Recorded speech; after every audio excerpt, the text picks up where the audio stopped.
Thank you. These are two small yet incredibly powerful words that can so easily be overlooked by leaders and team members.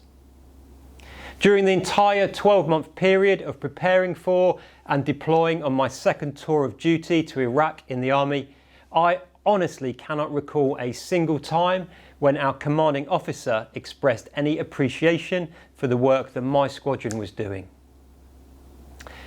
And whilst this was by no means the main reason that I decided to leave the Army, it was one of the final nails in the coffin, so to speak. And don't get me wrong, I was and am and continue to be very self-motivated. I didn't want or need much in the way of thanks and appreciation, but it's incredibly noticeable when it's totally absent.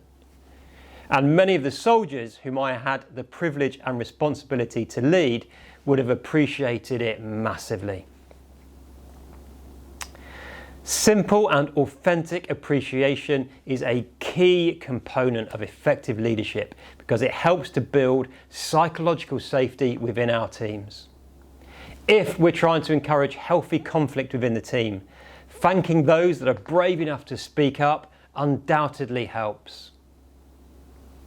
If we're focusing on maintaining morale during a particularly tough time, a thank you certainly helps.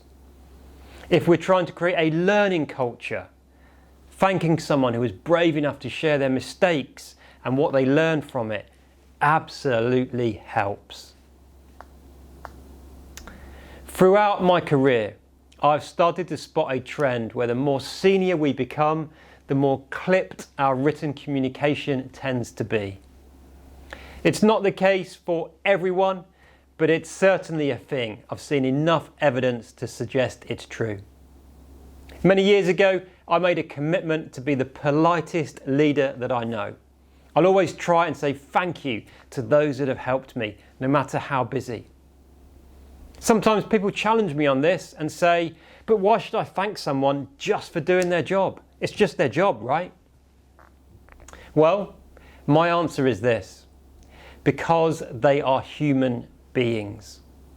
Because it's the right thing to do. And because it's a fundamental building block of great teams. And finally, because regardless of circumstances, people always have a choice about whether or not they continue to work for us. If we don't mind our P's and Q's, as they say, people might just decide to move on and leave your team or your organisation, just as I did during my second deployment to Iraq. That's it for this video, folks. Take care and lead on.